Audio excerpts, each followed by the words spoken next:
লাগায়া শুনে এই বাড়ির মধ্যে টিভির আওয়াজ পাওয়া যায়।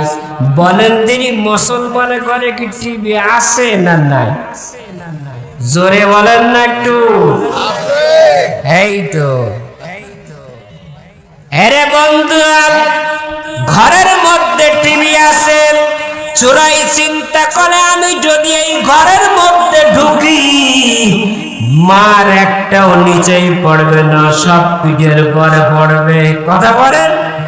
চোরাই চিন্তা করে এই বাড়িতে চুরি করা যাবে না, তিনি আর এক বাড়িতে রওনা করলেন। যা দেখে সেই বাড়িতেও রঙিন টিভি বড় সাইজের লাগানো আছে, এখন তো ওয়ালে লাগাচ্ছে। কথা বলেন। দেখতে দেখতে ঘুমায়া যাবে। ওই অবস্থায় যদি মৃত্যু হয়ে যায়, আল্লাহর বেহেশতের দরজা সব খুলে দেবে। তা কি খুলে দেবে? জাহান্নামে যতগুলো দরজা আছে সব খুলে দেবে, ঢোকো। এরে বন্ধুরা, এরে আল্লাহ পাকের গোলামের দল, চোরাই চিন্তা করে এই বাড়িতেও চুরি করা যাবে না। কারণ কি? এখনো টিভির আওয়াজ চলতেছে। এই বাড়ির মধ্যে ঢুকলে মার একটাও নিচেই না, সব পিঠের পরে পড়বে। বলে কি করতে হবে? আর একটা বাড়িতে তিনি রওনা করলেন। যা দেখে এই বাড়ির কোনো আওয়াজ নাই, কিন্তু স্বামী স্ত্রী ছোট্ট ছোট্ট করে কথা বলে। তিনি ওয়ালে কানটা লাগায়া শুনতেছেন।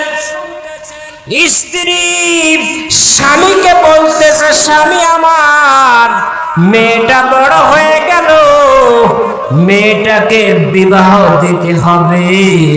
বলে জি। বলে কার সঙ্গে, কাদের সঙ্গে দিলে বিবাহ ভালো হবে? আমরা কাদের হাতে দিই? যে দৈনিক 3 বার থেকে 5 বার করে দাড়ি আছে। কথা কন না কে? কথা বলে সত্যি কথা কিনা? আর যে বড় বড় চাকরি করে, হুজুরদের সঙ্গে, নামাজির সঙ্গে কোনো মেয়ে বিবাহ চলবে না, কারণ বেতন কম।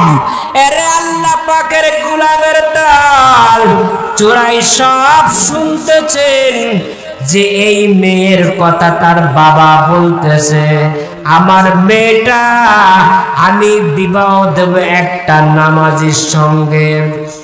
হাদিসের মধ্যে আছে, যে ব্যক্তি 40 দিন পর্যন্ত জামাতের সাথে তাকবীরুল্লাহর সাথে 5 ওয়াক্ত নামাজ আদায় করবে,